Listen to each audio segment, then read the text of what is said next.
Seja bem-vindo ao Seminário de Teologia e Vida Cristã Palavra da Vida. Você está em mais um curso de teologia cuja proposta é fazer alargar o seu conhecimento na área teológica, um curso descomplicado, contextualizado, provocativo, reflexivo e que faça sentido para a nossa vida cotidiana, porque entendemos que não só a construção conceitual da teologia, respeitando as correntes da teologia construída nesses quase 2000 anos, mas isso só não é suficiente. Nós pretendemos que a partir do entendimento bíblico, dos conceitos esclarecidos, nós possamos reproduzir isso em uma espiritualidade no nosso cotidiano e nas relações.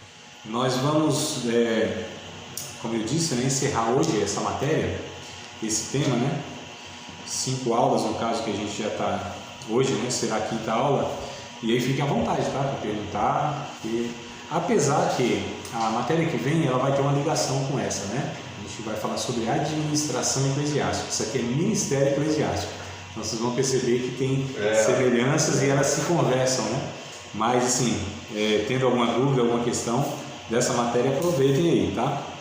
Para estar perguntando. A página é a 127 do livro, que a gente vai estar aí lendo, alguns pontos, lendo alguma coisa, tá? Mas antes que a gente leia o livro, antes que a gente pegue os textos bíblicos, eu quero retomar, e eu queria que vocês prestassem atenção e até anotassem, se vocês quiserem, tá? Porque assim, eu falei do apóstolo, profeta, evangelista, pastor e mestre, mas eu queria dar exemplos de algumas pessoas para vocês perceberem a diferença, Não sei, alguns talvez vocês conheçam. De vocês não conhecerem, vai lá no YouTube, lá, digita o nome deles que vai aparecer, assista lá uma aula, uma mensagem, e vocês já vão ver que há de fato, como a gente deu aquele exemplo, que assim, numa situação eles reagem diferente, tem olhares diferentes, o pastor de uma forma, o mestre de outra e tal.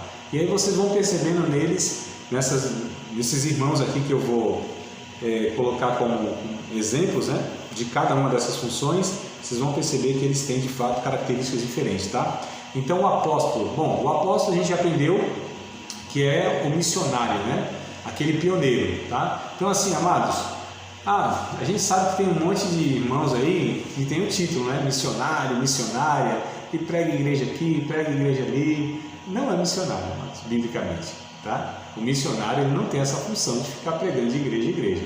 Eu vou abrir uma igreja lá em Vitória, Então foi lá, num bairro lá, e plantou uma igreja, e aí ganhou algumas pessoas para Cristo, aquela coisa toda. É um missionário? Não, é um missionário, tá? Missionário bíblico, você tem 2 aspectos do missionário: aquele que trabalha em missões nacionais e transculturais. Biblicamente, a gente vê uma quantidade muito maior de transculturais, ou seja, vai em outras culturas. Embora é possível, por exemplo, no Brasil isso é bem diferente mesmo, porque nós temos culturas aqui. Se eu for entre os índios, é uma outra cultura, língua, o idioma é totalmente outro, a forma de viver é totalmente outra, como eles se organizam, se estruturam, vivem, enfim, é totalmente diferente. É dentro do Brasil, mas não tem nada a ver com a nossa cultura. Então, só para a gente exemplificar, aí sim, saiu daqui, foi para uma tribo indígena e lá fez todo esse processo, aí é um missionário transcultural, embora seja na própria nação. Então aqui a gente tem essa, mas geralmente a gente fala de outras nações e lugares onde Cristo ele não é conhecido, amados, tá? Geralmente esse é o ponto que a Bíblia trata de missionário. Jesus não foi conhecido naquele lugar, é enviado, palavra missionário, apóstolo, melhor dizendo, Apóstolo é enviado, que hoje nós falamos missionário, usamos esse termo, mas é equivalente ao apóstolo que a Bíblia chama. Aos 12 lá? Não, aqueles 12 lá não tem sucessão apostólica naquele sentido. Aqueles 12, colégio apostólico, queria deixar isso bem claro para a gente não confundir as coisas, Então o colégio apostólico fechou nos 12, Paulo sendo o último lá e acabou. A gente vê na Bíblia, que eu mostrei para vocês, Júnia, Barnabé, os irmãos de Jesus, tanto o Tiago quanto agora esqueci outros lá, mas enfim, tem uns 4, 5 lá, fora dos 12, que a Bíblia chama de apóstolos, ou seja, nesse sentido de enviados, missionários, tá? Então esse é o ponto, eu queria que isso ficasse bem claro para a gente não misturar as coisas aí. Então, o apóstolo é o que nós chamamos hoje de missionário, e o missionário não é o cara que fica pregando de igreja em igreja, mas esse que é enviado de fato em locais onde Cristo não foi anunciado, ou, sei lá, tem uma parcela muito pequenininha naquela nação, naquele local lá, que conhece Jesus, tá? Qual é o exemplo que eu vou dar de apóstolo? Brasileiro aqui, Ronaldo Lidório. Ronaldo Lidório. Esse sim, amado. Esse é um apóstolo bíblico, tá? Foi lá em Gana, né? Se não me falha a memória, a tribo dos Concombas, foi lá, ganhou gente para Jesus, plantou a igreja, traduziu a Bíblia na língua deles que não existia, né? Formou um pastor lá e veio para estar aqui. De vez em quando ele vai para dar um suporte, mas olha, isso é o que nós chamamos de apóstolo. Ronaldo Lidório, vai lá depois vocês vão ver, simplicidade desse homem, mas assim, um gigante na fé, né? Profeta, quem seria um profeta? Vocês sabem também que profeta não tem nada a ver com o profeta do Antigo Testamento, aquela pessoa que tem um dom de profecia, que na igreja se levanta lá e traz uma mensagem. Não, isso não é profeta que nós estamos falando. Exemplifiquei para vocês lá em Atos capítulo 20, né? Se não me falha a memória, 20 ou 21, alguma coisa assim. As filhas de Filipe, né, que profetizavam, e Ágabo, que era um profeta. Ágabo, Apolo, tá? O Novo Testamento vai trazer esses dois nomes, entre outros também, com essa função de profeta, no sentido de pregadores itinerantes, tá? Esses que pregam de fato em vários lugares e levam a mensagem de Deus lá. Quem é um que eu poderia aqui falar, inclusive do Espírito Santo, né? É o Hernandes Dias Lopes, muito conhecido, né? Eu gostaria de estar dando essa referência para vocês de profeta, ou seja, pregador itinerante. Fala, André, mas ele não é um escritor, ele não é um ensinador? Ele é um cara que tem essa pegada, mas por ser de uma denominação que forma obreiros, são esses obreiros que expõem a palavra, que ensinam mesmo, né? Mas não é um mestre em si, embora ele tenha, né, aí um conteúdo excelente, mas é um pregador itinerante. É o que ele faz hoje, né? Prega em diversas denominações, igrejas e tudo mais. O evangelista, quem é o evangelista, amados? O evangelista tem uma única mensagem: o evangelho. Óbvio, né? Quer dizer, óbvio biblicamente, mas a gente vê que nem sempre é óbvio aí, né? Não dirige igreja. Uma pessoa que dirige igreja e ela tem o título de evangelista, está tudo errado. Tudo errado. Quem dirige igreja é pastor, pastoreia. Essa é a função, né? E é a designação que recebe. O evangelista é o cara que prega evangelho, boas novas, salvação. Não fala de doutrina, não ensina, não pastoreia, não cuida de pessoas. Ele tem esse dom de comunicar a mensagem da salvação às multidões e às pessoas no geral, tá? Então é aquele cara que tem uma mensagem de salvação, especificamente fala de Jesus e salvação, ponto final. Não vai falar de escatologia, não vai falar de um bocado de doutrinas aí não, tá? O evangelista. Quem é um? Eu separei aqui um internacional e talvez o principal evangelista do século passado, né? Ou desse século para cá, não tem um semelhante a ele, que é o Dwight Lyman Moody, D.L. Moody, né? É porque não é brasileiro agora, então esse nome aí, né? O famoso evangelista Dwight Lyman Moody, D.L. Moody, então é o evangelista. Pastor, vou pegar aqui no Brasil para a gente, tem vários, né? Pastor aí tem vários, mas midiático inclusive, mas eu quero pegar um aqui que eu considero ser um pastor assim, equilibrado, um cara de uma trajetória de décadas aí, bom testemunho, pastor de verdade, cuida de gente, né? Que é o Paulo Borges Júnior. Não confunda com Paulo Júnior, tá? Não é Paulo Júnior, não. Né? É Paulo Borges Júnior. Se não me falha a memória, ele é mineiro, mas está em Goiânia. Né? Ele até plantou aí um ministério há umas décadas atrás também, chamado de Sal da Terra. Mas ele é um pastor, ele também está na internet aos montes. Aí, se vocês ouvirem, vocês vão ver que a mensagem dele é essa mensagem, embora seja simples, mas muito profunda, mas que trata de relacionamentos. Então o pastor, ele tem essa característica, ele tem uma abordagem da Bíblia Sagrada que vai tratar relacionamentos, amados, tá? Basicamente o pastor é um conselheiro, é um cara que cuida de vidas, famílias, enfim, tá? Essa é a mensagem também. E aí tem o mestre, né? Mestre seria o mestre, doutor. A gente está pegando aqui o Efésios 4:11, né? Vocês sabem, né? Então, mestre, Russell Shedd, embora tenha esse nome aqui, mas o cara é do Brasil aqui, né? Faleceu há 4, 5 anos atrás, alguma coisa assim, 4 ou 5 anos, recente agora. Russell Shedd, 1950 o cara já ensinava, já era um doutor em teologia. 1950, o cara já era um doutor em teologia. Morreu aí poucos anos, né? 4, 5 anos, se não me falha a memória. Russell Shedd, tá? Então, um mestre, esse é ensinador mesmo. Cara, mestre. O que o mestre faz? Ele ensina, inclusive, as partes mais difíceis da Bíblia, tá? Então, se a gente quer saber alguma coisa, alguma dúvida teológica, a gente fala com quem? Com o evangelista? Com o profeta? Com o apóstolo? Não. Com o pastor? Tá, depende, né? Mas é com o mestre. É o mestre que é o cara que tem o dom, tá, de estar ensinando, né, a Bíblia mesmo, as doutrinas da Bíblia, os ensinos da Bíblia. Então é o mestre.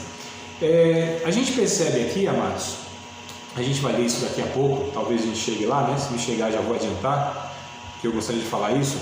Hoje a gente percebe que muitas vezes esses ministérios aqui, eles não são tão reconhecidos, né? Hoje você vê o ministério do pastor muito reconhecido, pastor. Você já viu alguém sendo reconhecido? Não, isso aqui é... O que você é, evangelista? Não, sou mestre. Não, sou doutor daquela igreja. Difícil, né? Mas é bíblico. Mas tem aqui a função de mestre, é o cara que ensina.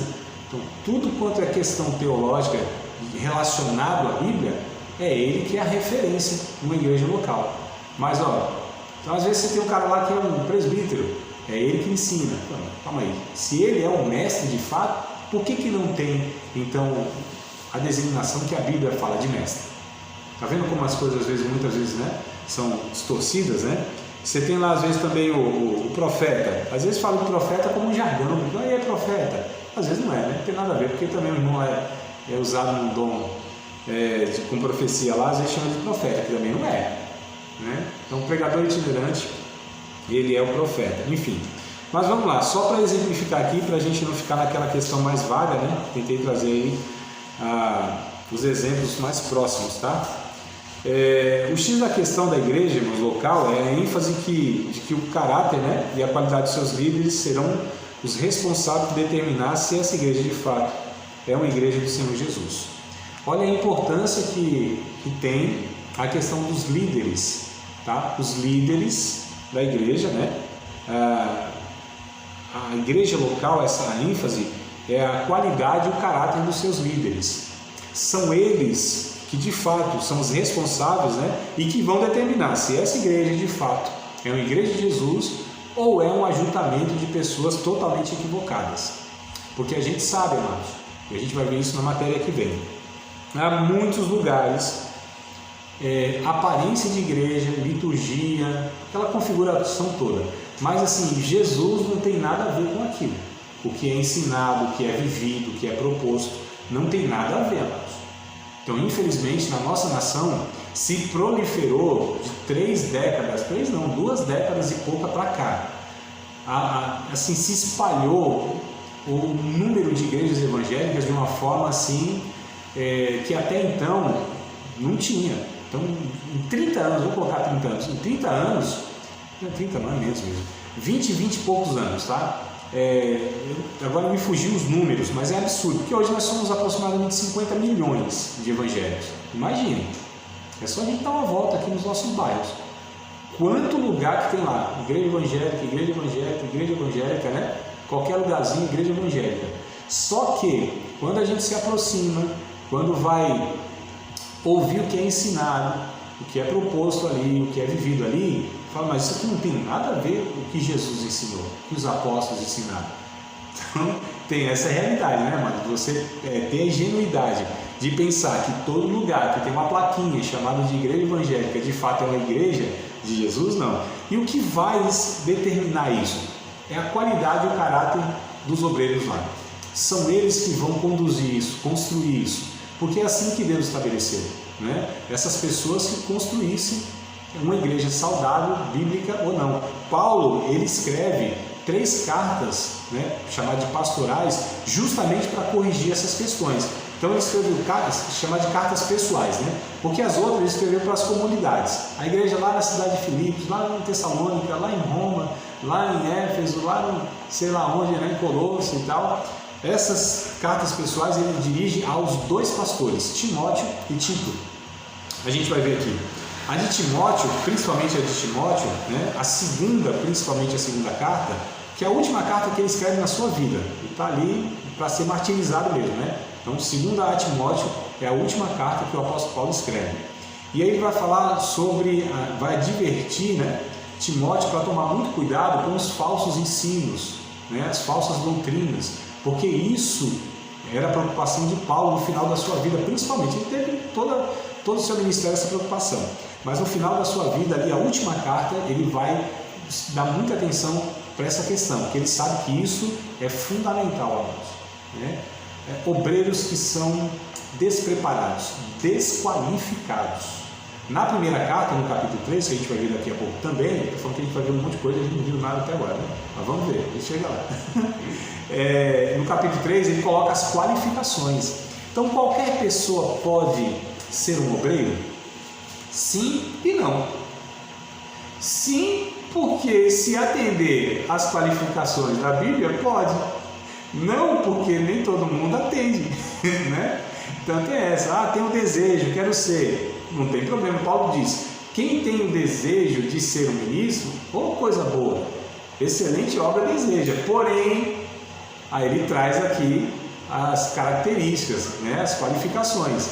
Então, se não atender aquilo lá, amados, aí pode ser quem for, precisa ser chamado por Deus. Para atender isso, precisa ser chamado por Deus. Sendo chamado por Deus, é um desafio absurdo. E se não for chamado por Deus? Eu tive um pastor que ele brincava e dizia assim, tem gente que foi chamada para o ministério, tem gente que se intrometeu no ministério, né? Tem gente que foi ungida e outros foram lambuzados. Ele brincava nesse sentido, mas é a realidade. Então, assim, primeiro, tem que ser chamado por Deus. Quem são os obreiros? A gente viu aqui na primeira e segunda aula. São aqueles que são servos dos servos, não é isso? Então, tem a chamada universal para a salvação. Tá? Deus chama os homens para a salvação. Aqueles que são chamados para a salvação, a gente chama de a chamada universal. E você tem dentre os chamados, ou seja, então a gente já depreende que o ministro é um chamado por Deus para a salvação, tem que ser um salvo, um discípulo de Cristo. Ele tem a chamada específica, ele é pensado no meio do povo de Deus para ser ministro, para servir. Então, são coisas distintas, né? Todo salvo, ele é um ministro, ele é um obreiro? Não, são pessoas específicas. Agora, essas pessoas específicas precisam fazer parte do povo de Deus, precisam ser, no mínimo, salvos, né, amado? Fato, é uma coisa óbvia. Mas o que acontece é que essas pessoas elas têm que ter algumas qualificações. Vamos lá, página 127, qualificações de presbíteros, pastores e bispo. Não são três aqui, né? Está em barra, né? Então qualificações de presbítero, barra pastor, barra bispo. Ou barra ancião também, quer dizer, é a mesma pessoa, tá? Duas personagens indicam claramente as qualificações que um homem tem que possuir para servir como bispo. Então, duas passagens, né, indicam isso. Que é 1 Timóteo, e eu vou pedir para vocês abram aí, liguem a Bíblia, não sei, né? Uns abrem, outros ligam a Bíblia. Então, liga aí a Bíblia, liga nessa hora. 1 Timóteo, capítulo de número 3, versículos de número 1 ao 7. Se vocês quiserem anotar, talvez a gente até leia também, que é Tito, capítulo 1, verso 5 ao 9, é quase a repetição, né, aí do texto, tá? Que é o mesmo, como eu disse, o mesmo escritor, né, que é o Paulo que escreve, Timóteo e Tito, e também a finalidade é a mesma, ou seja, aconselhar, orientar pastores, tá? Timóteo e Tito. Então aqui em 1 Timóteo, capítulo 3, verso 1 ao verso número 7. Deixa só aberto aí, daqui a pouco a gente vai ler o texto. Deixa eu ler com vocês aqui no livro. Só pedir para vocês deixarem aí engatilhado, tá? Daqui a pouco a gente consulta a Bíblia juntos. Vamos lá, página 127. Nenhum homem que não possua todas estas qualidades deverá ser selecionado para servir como presbítero, pastor, bispo, né? O ancião, tá? Antes de selecionar seus pastores, os membros da igreja local deverão estudar cuidadosamente estas listas para estarem certos de que tenham 2 ou mais homens verdadeiramente qualificados. Paulo falou de qualidades familiares, olha só, esposo de uma só mulher, não pode ser um promíscuo, não pode ser eu ia falar poliglota não, mas esqueci o nome do termo, aquele que tem mais duas, polígamo, né? Poligamia nem bigamia, então não pode ser, tem que ser um homem que seja casado. Aí tem alguns que têm opinião diversa aqui, tá? Deixa eu abrir um parentezinhos aqui, porque alguns falam assim, mas o que Paulo quer dizer com esposo de uma só mulher? É alguém que na vida só casou uma vez, por exemplo, de repente tem uma pessoa que casou, se divorciou, aceitou Jesus e aí casou de novo. É nisso que Paulo está falando, que essa pessoa não pode ter casado antes, mas um casamento só? Ou aquele que depois de aceitar Jesus, ele só pode ter uma mulher? As duas coisas me parece que cabe aqui na interpretação, tá? Então, marido de uma só mulher é uma pessoa que ele casou uma vez só e só tem uma esposa, né? Então, me parece que as duas questões se encaixam. Que governa bem a sua própria casa, precisa ser, então, um bom pai e um bom marido, né? Ó, tem filhos crentes que não são acusados de dissolução, vida desregrada nem rebeldes, tá? Então, olha como Paulo, ele coloca referência para um líder cristão, para o pastor, a sua estrutura na família, amados. Não basta só essa questão de ter as qualificações, como a gente diz, técnica, né? Bom comunicador, conhecimento e etc e tal. Não. Aqui fala muito de caráter, muito mais de caráter do que de qualificações. Então esse é o ponto. A gente vive muitas vezes, né? A gente vai ler aqui também o conteúdo do livro, ele vai abordar isso, que a gente vive muitas vezes numa estrutura comercial, onde se exige muita qualificação das pessoas, né? Nesse sentido técnico, né? Capacitação e tudo mais. Mas o que Paulo dá ênfase é o caráter, tá? É o caráter. Isso é o determinante, né? É lógico que inclui também essa qualificação. Paulo vai falar, tem que ser apto para ensinar, tem que ser uma pessoa que tenha um traquejo, né? De ensino, de aconselhamento, que tem algumas habilidades, fato. Mas essas coisas não são determinantes. Se ele não tiver isso, a princípio, isso é algo que ele pode ir adquirindo. Agora, a princípio, precisa ter um caráter, que aí não tem como ingressar no ministério se não tiver aí esse caráter, esses caracteres mínimos, né? Tá bom, amados? Então, vamos lá. Ó, ele deu uma lista de exigências espirituais e morais: irrepreensível, temperante, domínio de si próprio, né? Sóbrio, modesto, hospitaleiro, tem bom testemunho dos de fora, ou seja, não é uma pessoa que aqueles que não são cristãos falam mal, porque é desonesto, porque é um caloteiro, porque é né? Então, até os de fora ele precisa ser uma pessoa íntegra. Pessoa íntegra, esse talvez seja o termo aí, tá? Não dá ao vinho, não pode ser uma pessoa que se embriaga, que enche a cara e sai caindo, né? Pelo meio fio, pelas esquinas, tá? Não violento, precisa ser uma pessoa mansa, ó, gentil, né? Cordato, educação também, amados, uma qualificação. Inimigo de contendas, foge de briga, não gosta de discussão. Ó, que alguns aí parece que não vão entrar aqui nessa, né? E os caras brabos aí pra caramba. Não avarento, ou seja, aquela pessoa excessivamente apegada ao dinheiro, né? Bom, enfim, deixa eu coloquei aqui em outras palavras, eu acho que fica mais claro aqui, tá? Se vocês quiserem aqui, ó, eu peguei aqui esse texto, né? E coloquei em outras palavras. Vamos rever aqui, tá? Não estou falando para vocês esquecerem o que eu falei não, mas vamos ver aqui que eu transcrevi, né? Trazendo outros termos aí, eu acho que fica até mais entendível. Então vamos lá, ó. Eles devem ser irrepreensíveis. Isso fala de piedade, tá? Irrepreensíveis, piedade. Ou seja, aquela pessoa dedicada à sua fé, vida devocional. Gente que mostra disposição para essa vida de dedicação a Deus, tá? Então, irrepreensíveis. Devem ser moderados, ou seja, temperantes, gente equilibrada, irmãos. Gente que sabe, né, conduzir as coisas com certo equilíbrio. Tem gente que é no extremo. Esses extremistas, eles estão desqualificados. Devem ter domínio próprio, autocontrole. Não pode ser aquela pessoa que estoura, pavio curto, né? Gente assim, tá? Precisa ser gente controlada. Respeitáveis e direitos. Isso fala de confiabilidade, né? Ou credibilidade. Tem que ser gente que, por exemplo, a palavra dela seja uma palavra que as pessoas confiem.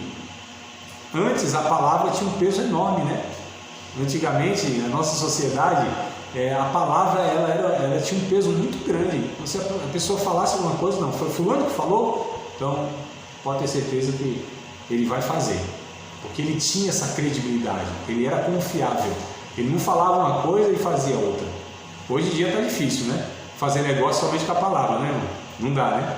Se até com documento no cartório registrado a pessoa não cumpre, imagina se deixar só na palavra. Mas o líder cristão, ele precisa. É aquilo que Jesus disse: se você falou sim, é sim. Se falou não, é não. Porque o que passa disso é de origem maligna, né?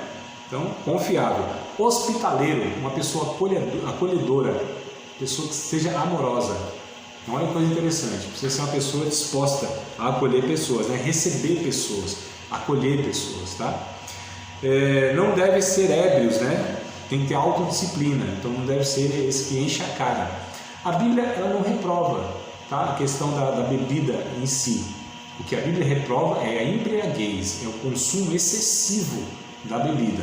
Então isso que é o problema, e aí o líder precisa ser essa pessoa que tenha essa autodisciplina.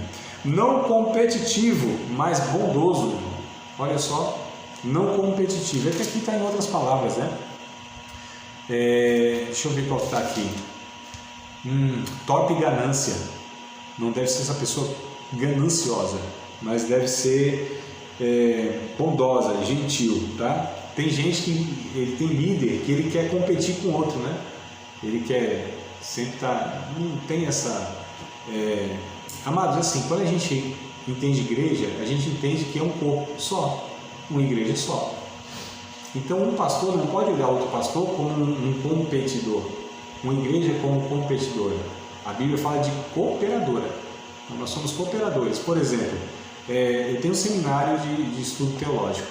Se houver outro seminário de estudo teológico aqui no bairro, eu não estou competindo, nós não somos competidores, nós somos cooperadores do mesmo reino, não é? Então a gente precisa ter essa relação, esse sentimento e essa postura. Estou falando do seminário, isso é aplicado à igreja também, tá? Então apareceu outra igreja, e se os membros for para lá?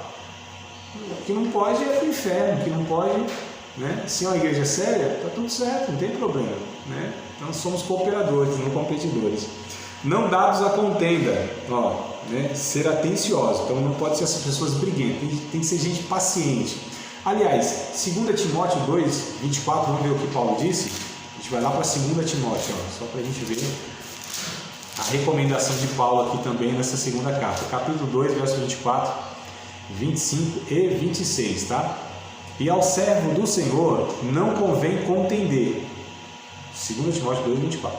Mas sim ser manso para com todos, apto para ensinar. Então, olha aqui uma exigência, apto para ensinar. Sofredor, gente que suporta, né, os outros, né? Instruindo com mansidão os que resistem. Instruindo com mansidão, não é instruindo com brutalidade não, amados. Temos aí que vai instruir, cajado no meio da cabeça, né?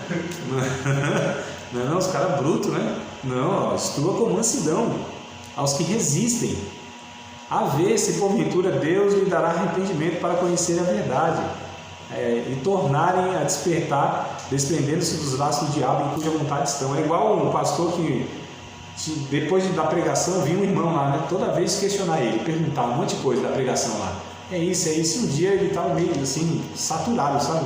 E estava ensinando sobre o que? Apocalipse. Não, gera tanta dúvida, Apocalipse, né?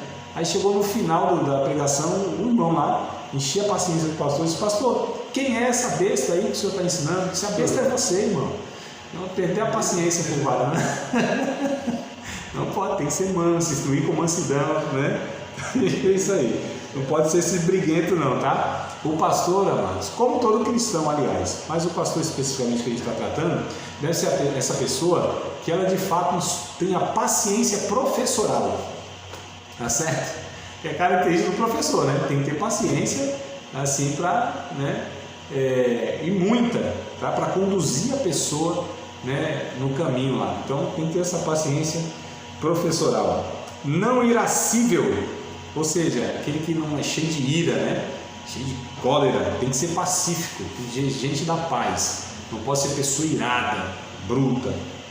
Olha só, não materialista, não apegado mesmo ao dinheiro, tá? Tem que ser generoso, aquele que é desprendido do dinheiro. Então, o pastor precisa ter essa característica aí, gente generosa. Aliás, nós já falamos aqui, se não falei, eu acho que eu não dei ênfase, né? E se eu não falei, mas o pastor na igreja, ele não pode, amado, ser a pessoa que controla as finanças, tá? Não deve ter contato com o dinheiro, né? Para evitar falatórios. A gente trata isso aí em ética pastoral, tá?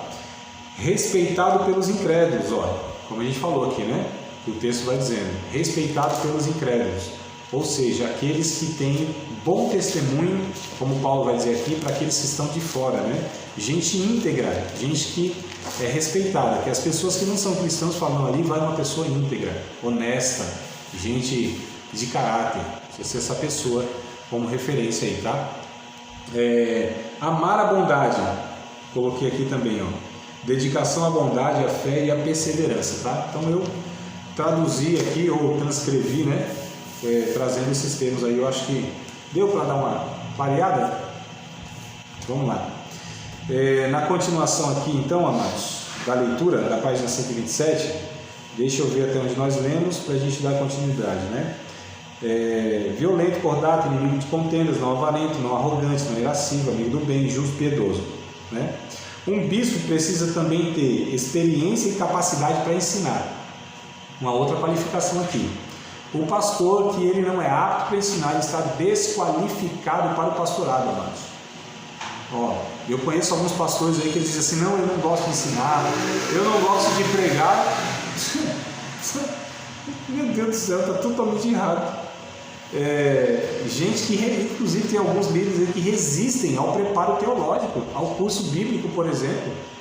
Coisa impensada, está totalmente equivocado, né, do que Paulo está ensinando aqui, ó. Tem que ser apto para ensinar, tá? Não pode ser novo convertido, que Paulo vai falar aqui de neófito, né? Na Bíblia de vocês está assim também? Neófito. Não pode ser neófito. Deixa eu ver aqui qual é o versículo. É o 6. Na Bíblia de vocês, o 6 aí está neófito? Não neófito. Essa palavra neófito quer dizer novo convertido. Não pode ser um novo convertido. Um obreiro, um líder, não pode ser uma pessoa nova convertida, amados, tá? Por qual motivo? Paulo diz aqui, ó, para que, ensoberbecendo, né, se tornando uma pessoa orgulhosa, não caia na condenação do diabo, ou seja, orgulhoso. Então, pessoas que não são experimentadas, né, na vida, não podem ser pessoas colocadas na liderança da igreja, mas não pode, porque essa pessoa ela vai achar que ela está ali, que é líder, e ela é melhor do que os outros, pode tratar os outros de uma maneira orgulhosa, né? Então a gente às vezes vê essas posturas, né? O líder pensa que ele é melhor do que os outros, que ele pode sobre os outros. Não, ele não entendeu, ele é servo, está ali para servir os outros, ele não é melhor do que ninguém. E ele entende o ensino de Paulo lá em Filipenses capítulo 2, considere os homens superiores a você mesmo, né? Então não pode ser neófito, não pode ser novo convertido, não. Apegado à palavra fiel, poder tanto para exortar pelo reto ensino como para convencer os que contradizem, ou seja, tem que ser o líder, pastor, obreiro, ele tem que ser uma pessoa que conheça as escrituras sagradas, amados. Tem o capítulo de número 2 da segunda carta de Timóteo, já não é a primeira, né? Segunda aqui, ó, capítulo 2, verso 15, era até um jargão nosso aí na teologia, né? Em algumas turmas, 2 e 15. Ó, o obreiro, né? Procura apresentar-te a Deus, Paulo está falando para Timóteo, o obreiro. Procura apresentar-te a Deus aprovado como obreiro. olha só, que não tem de que se vergonhar, que maneja bem a palavra da verdade. Então olha o obreiro aqui, irmãos. Ele é uma pessoa apta, uma pessoa que maneja bem, que conhece as Escrituras, que conhece que a Bíblia ensina. Ele tem que ser essa pessoa que domine os ensinos bíblicos. Está vendo só como a régua está um pouco acima do que muitos hoje têm colocado, irmãos? Né? Então, muitas vezes você não é líder, é um departamento simples, vai lá, pode pôr não, tá, não, mas tem que ter essas características aqui, senão vai ter muita complicação e vai prejudicar muitas pessoas, né? Não só ele, mas muitas pessoas. Vamos aqui, vocês estão acompanhando aí na leitura? É claro que Deus quer que homens espiritualmente maduros, que se dedicarão aos seus irmãos para servir como presbíteros, né? Este não é o trabalho dos jovens, dos novos convertidos, ou homens que ainda não aprenderam a guiar suas próprias famílias, nem é papel atribuído a mulheres. Eita, aqui o negócio pega, né? Vou até molhar minhas palavras aqui. Que às vezes a gente é questionado nessa questão. A liderança do pastorado, como sendo o líder último da igreja, não pode ser atribuída a mulheres? Que eu entendo, não. Para mim a Bíblia é muito clara, Paulo dizendo, né? Até em outra passagem, que as mulheres não devem usar de autoridade sobre os seus maridos, e as mulheres não podem ser líderes últimas de uma igreja local, tá certo? Podem liderar setores da igreja, a questão não é essa. Pregar, não tem problema, profetizar, orar, Paulo dizia que tudo isso era possível. Agora, sendo um pastor como líder último, aí me parece que a Bíblia não autoriza isso, tá? Então, eu sei que dá pano para manga e dá briga, né? Mas, vamos lá.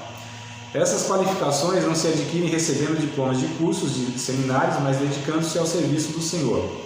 Diáconos são homens especialmente qualificados, escolhidos para servir sob supervisão dos presbíteros. Falei, André, que estava falando de presbítero, de pastor, agora já pulou para o diácono. Vamos lá para o texto que a gente está pegando como base aqui, que é o 1 Timóteo 3. Vamos na leitura agora dele, né? Para a gente ver que Paulo, ele está colocando as características tanto para o pastor, barra presbítero, barra bispo, barra ancião, e o diácono a mesma coisa, tá? Então a gente vai ler agora na íntegra, né? Só são 16 versículos, eu acho que não vai doer para ninguém não, né? Bem assim, vamos lá. Esta é uma palavra fiel, olha só. Toda vez que Paulo traz essa expressão, essa é uma palavra fiel, ele vai falar de doutrina. Então, isso aqui é muito importante. Se alguém deseja um episcopado, lembra do termo episcopado? Ele que olha por cima, né? Tem um olhar mais abrangente da vida, uma pessoa que enxerga as coisas de uma maneira mais longe, né? Tem um entendimento de vida mais amplo. Esse é o sentido, tá, Marcos? Então, às vezes a gente vai conversar com alguns líderes que eles são muito limitados na leitura que se faz da vida. Pessoas muito alienadas, né? Então o obreiro, principalmente nos dias de hoje, isso tem sido muito mais necessário, porque o que a igreja hoje está envolvida e as respostas que precisam dar para este mundo perdido, amados, é uma coisa assim absurda. É muito bom que o pastor não só faça teologia, isso é o mínimo que se espera de um pastor, né? O mínimo. E não é fazer um curso, é a vida dele ser aplicada ao estudo, tá? Então não é que o pastor fez um curso de teologia lá 4, 5 anos e está tudo certo, não. Ele precisa ter um hábito de estudo o resto da vida, amados. Isso é o que Paulo recomenda. Então assim, teologia é o mínimo que ele deve fazer. Agora seria muito bom que o pastor e líderes em geral fizessem outros cursos, como por exemplo psicologia, né? Sociologia, filosofia, porque são áreas humanas, vai tratar da demanda do ser humano. E ele vai ter ferramentas. Fala, André, a Bíblia só não é suficiente? Amados, são ferramentas que a gente tem que contribuem para o ensino bíblico. Não é que substitui a Bíblia, né? Eu vou fazer um curso de psicologia e eu vou usar todas as ferramentas da psicologia, Freud, Jung? Não, também não é assim. Eles ensinaram e falaram coisas que a gente precisa filtrar, né? Mas ela vai ajudar muito nesse ferramental para entender as demandas do homem na questão do psique, as emoções, né? Fazer sociologia, muito bom, para entender essa dinâmica dessas mudanças sociais, né? A estrutura da sociedade. Fazer filosofia, para também entender as questões complexas aí existenciais. Então é muito bom que ele seja preparado. No nosso tempo, amados, isso tem se visto assim como uma demanda muito grande. Então o pastor que só um cara que entende Bíblia, talvez ele vai ter uma limitação no seu ministério. Estou falando que não vai conseguir, vai lá, mas vai ter uma limitação. Não vai conseguir pastorear, talvez, além daquele quadradinho dele lá, né? E aí você chega hoje em uma igreja que está recebendo homossexuais, pessoas com ideações suicidas, gente totalmente confusa, desregrada e desestruturada da vida. Então só oração em versículo bíblico talvez não seja algo, né, assim que vai ter a eficácia, por assim dizer, de estar sanando. E eu não estou dizendo que a Bíblia ela não é suficiente para transformar o homem, não é isso. Eu estou dizendo que hoje, amado, há uma demanda muito grande. As pessoas às vezes falam assim, mas não faz mais pastor como antigamente, né? Eu acho que não é uma frase totalmente ruim, não. Porque se a gente fizesse pastor como antigamente, que era muitas vezes assim, né? Nesse pensamento, não, tem que ser um homem de oração, um homem que tem um caráter, um bom pai de família, um bom esposo, está tudo certo. Resumido é isso. Não. Isso é lógico que precisa ter, e talvez seja de fato o principal e a base. Mas a gente percebe que não, hoje você tem um público na igreja que questiona, jovens, né, que questionam. Então por que há 25 anos atrás houve muita perda de jovens dentro da igreja? Porque os jovens começaram a ter conhecimento. Você não tinha em muitas igrejas uma membresia que tinha acesso à universidade. Muitas não tinham, né? Exceções uma ou outra, que era igreja em bairros a classe social era diferente e tal, né? Algumas denominações que sempre foram elitizadas, até hoje mas a grande parte das igrejas não, gente simples, periferia, baixa escolaridade e tudo mais, né? Esse era o perfil da membresia da nossa igreja há 30 anos atrás aí, tal. E eu só estou constatando uma questão social, tá? Não estou falando que os crentes eram os ignorantes e tal, não é isso. É só constatando que essa era uma realidade. Aí, 20 e poucos anos atrás, a membresia ela foi mudando. Jovens já entrando na universidade, né? Então, pessoas se convertendo já, intelectuais, pessoas de posição importante na sociedade, foram vindo para a igreja. Então, o líder lá muitas vezes estava falando uma coisa que o jovem lá, sabia que tinha muito mais informação daquilo que ele estava pontuando. Porque culturalmente ele já estava recebendo, né, um conteúdo muito mais vasto do que aquele pastor, que embora fosse um homem de caráter, uma pessoa, um bom pai de família, aquela coisa toda, íntegra, mas tinha dificuldade quando era questionado de algumas coisas. Eu já presenciei isso muito, como líder de jovens, tinha que ficar entre a cruz e a espada, né? Porque assim, os jovens falando que o pastor estava falando coisa que a Bíblia nem falava, e o pastor disse assim, não, ameaçando, porque Deus me falou, e Deus não falou nada, ele não tinha argumento, né? Eu falei, e agora? Eu mediar esse negócio. Então eu já passei um apuro como líder de jovem, né? Sei lá, 18, 20 anos atrás aí, nessa situação, amado. Então eu sei o que eu estou falando e vivi essa mudança, né? Enfim, mas hoje você tem toda essa demanda. Então a gente precisa entender que o líder ele precisa, enfim, se preparar aí. O negócio não é fácil não.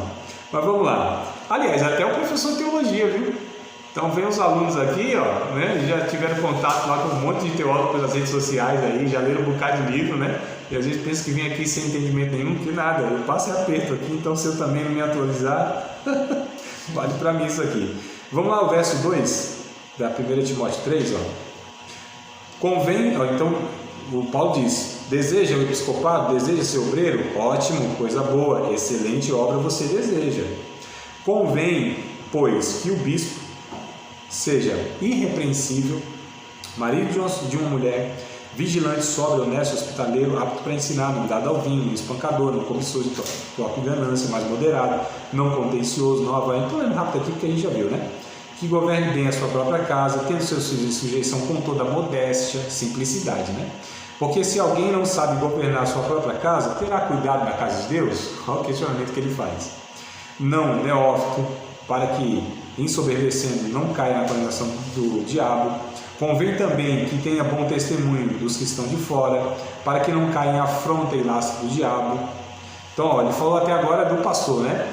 Olha como ele está falando agora do diácono, quase a mesma coisa vocês vão perceber. Da mesma sorte, os diáconos, ou seja, da mesma maneira, os diáconos sejam honestos, não de língua dobre, né? Ou seja, gente que fala uma coisa e depois fala outra, certo? Língua dobre é aquela do... O lagarto, cobra, a linguazinha assim, ó, é dobre, né? Então, tem duas pontas assim, ó. Então não pode ser essa pessoa, tá? Não dado a muito vinho, não cobiçosos, torpe ganância. Tá vendo como são coisas bem semelhantes ou iguais, né? Guardando o mistério da fé em uma pura consciência. Também esses sejam primeiro provados, depois sigam se forem irrepreensíveis. Então olha como Paulo diz. Essas pessoas precisam ser provadas, amados, precisam ser colocadas à prova. Por quem? Pela congregação.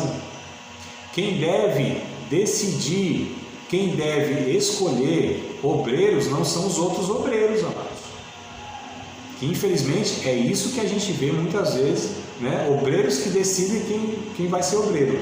Não, é a congregação, é o corpo de Cristo, é a membresia, que deve reconhecer a pessoa que já é, porque está envolvido no meio dela, é do meio dela, é um membro também, e está servindo ali, já é um pastor porque aconselha e cuida de vidas, já é um diácono porque já exerce aquilo lá, mesmo que não seja oficial, mas ele faz, porque assim, você não recebe o título para depois exercer, você não recebe a função para fazer, você já faz aquilo, naturalmente, aí você vai ser oficializado, reconhecido publicamente, né? Ordenado administrativamente, mas já faz.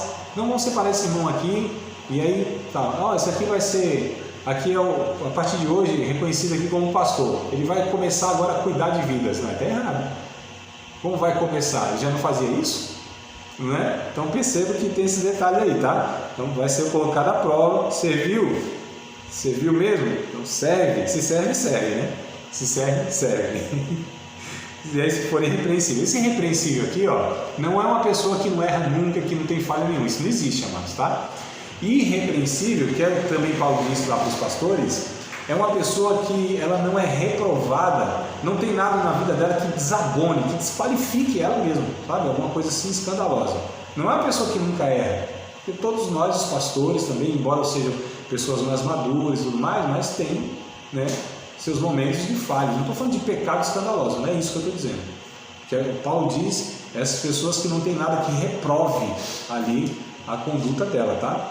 Da mesma sorte, as mulheres, ó, as diaconisas, sejam honestas, não maldizentes. Vocês percebam que para as mulheres aqui já tem algumas características diferentes. Por quê? Porque de fato há características diferentes em homens e mulheres. Está tudo certo isso aí, amados.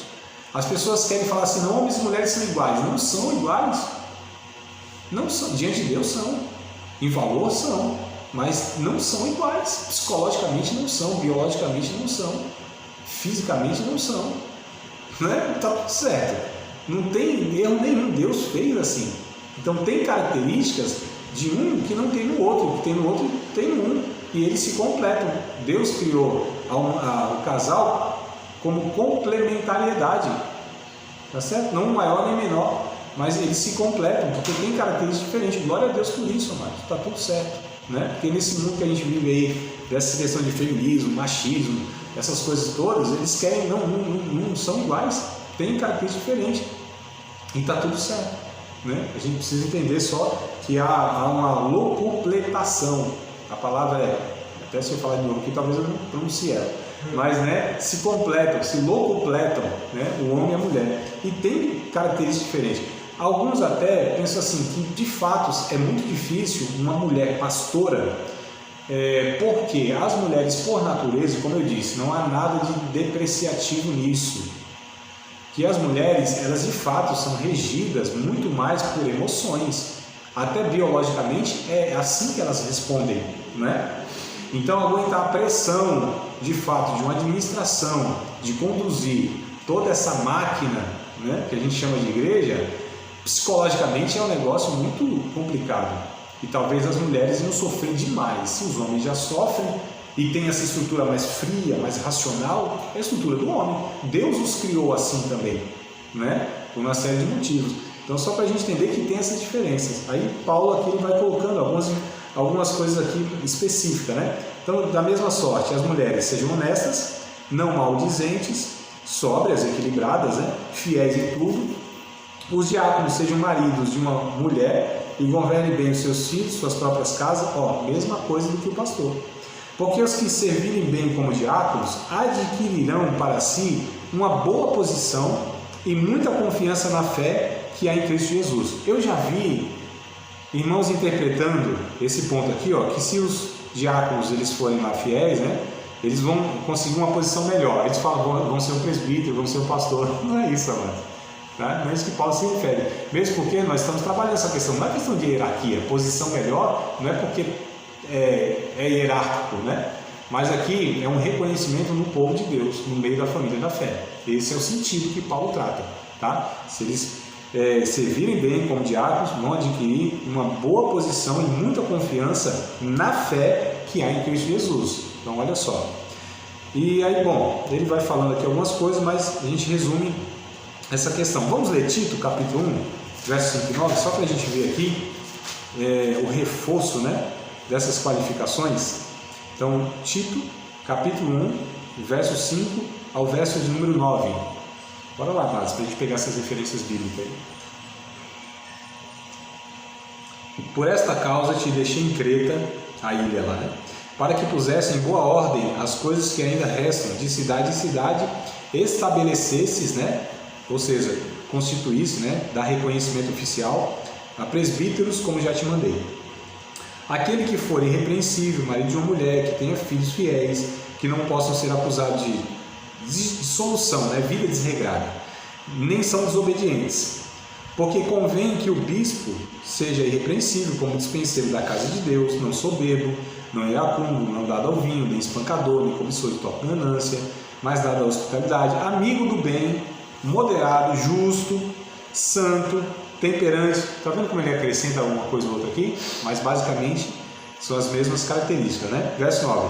Retendo firme a fiel palavra que é conforme a doutrina, para que seja poderoso tanto para admoestar, advertir, né, ensinando, com a sã doutrina, como para convencer os contradizentes. Então, outra característica aqui semelhante lá do Timóteo, que é para ensinar se essa pessoa que tem a condição, né, de estar repreendendo as pessoas que contradizem o Evangelho, tá? Na página 128 aqui, amados, ó, a gente já vai caminhando aqui para o final da aula e da matéria.